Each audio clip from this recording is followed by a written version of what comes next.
Greetings survivors and friends, SHADOWFRAX here with your weekly banquet of spicy Rust development curry, where with only a week to go till May's patch, there's a lot happening in the innards of Rust, and the results may or may not be explosive, depending on your constitution. Plus, there's a lot of stuff in the pipeline, including travelling vendors and sperm whales. But first, let's talk meta changes. 3 days ago, Alistair tweeted out some fairly significant adjustments heading to staging, so let's run through those and please, let me know in the comments what you think. Firstly, destroyed foundations block instant rebuilding.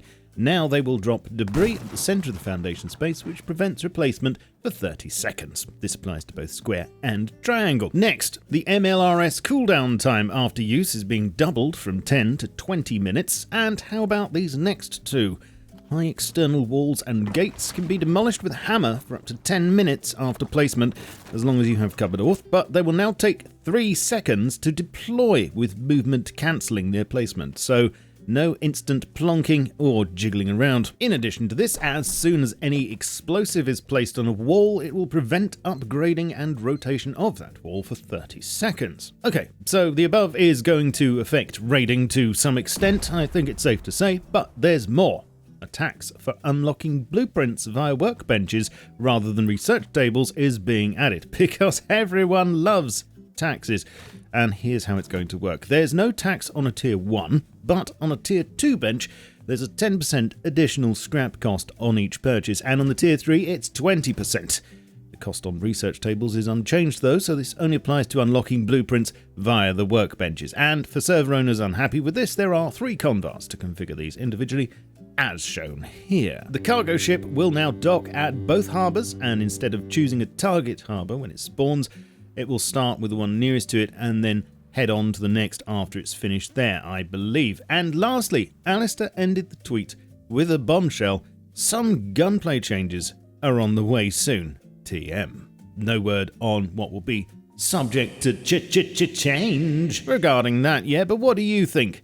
To the above adjustments, let me know. Oh, and in a separate tweet, he did say changes to current barricades were also being explored. Okay, lots of cost adjustments, heli changes, and a load of other fixes next. But first, I love being a server owner. You can make the world of Rust do whatever you want. Get into the custom map making scene, play events with your friends, and then murder them repeatedly in imaginative ways. Sorry, I keep doing this. Perhaps you'd love to try out all those build ideas you've got in a safe environment, mess about with Rust's incredible cinematic system, or just live the exciting, let's face it, ultra-glamorous lifestyle of a Rust admin. If so, then Pine Hosting has you covered. I've been using them for a few months now, and I can safely say they're the best server host I've had the pleasure of. It's super easy to install a high-performance server in just a few minutes, load in any Oxide plugins you want with a click, and control everything on your server with a squeaky clean and easy-to-use console. Got a server with another provider? Don't worry, they will personally help you move over. With affordable prices, server locations around the world, and any casted DDoS protection which gives you the best possible ping,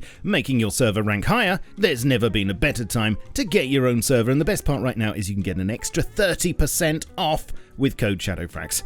What are you waiting for? Back to the video, and next, there were a few spicy nuggets committed this week that are going to mostly affect costs, and these are as follows. HV ammo will cost 10 less gunpowder, and the crafting yield is increasing to match non-HV ammo. Torpedo crafting yields are increasing from 3 to 5, and in addition, torpedo surface accuracy is increasing slightly, and the duo sub will fire them slightly faster than the solo. Road sign armor condition is increasing, and the metal chestplate crafting cost is decreasing from 25 to 18 high qual. Incendiary rockets are only going to cost 2 metal pipes, 150 gunpowder and 75 low grade, and they'll do more damage. The HM LMG requires 1 less gear to craft. Tech trash is being removed as a crafting ingredient in drones and RF items, but there is a metal frag cost increase in the latter, and the RF frequency range is increasing from 4 to 6 digits. The ability is also being added to promote a team leader via the team UI in the inventory, and the promote to leader pop-up when looking at another player is being removed. Also, quite big, you'll soon be able to auth friends on a TC similar to turrets. A number of fixes are being made in this patch, with the most important being stopping storage adapters from blocking looting of boxes when looking directly at the adapters, Tesla coils and igniters will no longer take damage when picked up, and they will now be disabled when they reach less than 10% of their max health instead of self-destructing. Oh, and please note this little fix to triangle foundations. And further to the changes to door controllers last week, the toggle input is being removed, and there will now just be open and close inputs. This change doesn't seem to be on staging yet, but as you can see, you can now attach them to doors, complete with rubber wires. The heli changes we had recently may not have been the most popular. I do see your comments, and it seems the team have as well, as they're making a few adjustments as follows.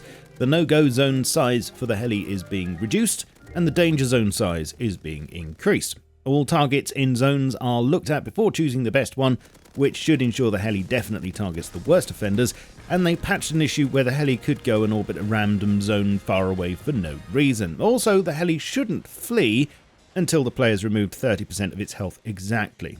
I'm sure we'll get more details in the blog next week, but what do you think?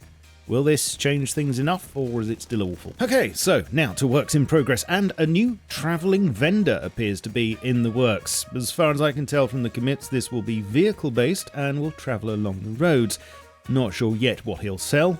Ice cream, maybe? Actually, jokes aside, I think that some kind of upcycled ice cream van complete with Popeye the Sailor Man or Match of the Day jingle to alert you to its approach would be amazing and fit the world of Rust perfectly, which is why it probably won't ever happen. Maybe that's what the M939 truck model's for instead. Hopefully, we'll find out soon for you. In addition, bikes are still being worked on. There's the SKS skin, more Nexus work, a Legacy Crate model, probably more DLC I'd guess, the new Rad Town, which I was hoping to have some images of by now, but nothing's been forthcoming yet, sadly. And lastly, this from the commits, a sperm whale. Now, there's no mention of where or how this is going to be implemented. Will it be alive and found in the ocean, or like this concept art from many years ago, before a lot of Rust players were even born, will it be found dead on a beach and be a source of low grade and meat? Hey, here's a thought. Why not make the sperm whale spawn at the sperm ket? Perfect.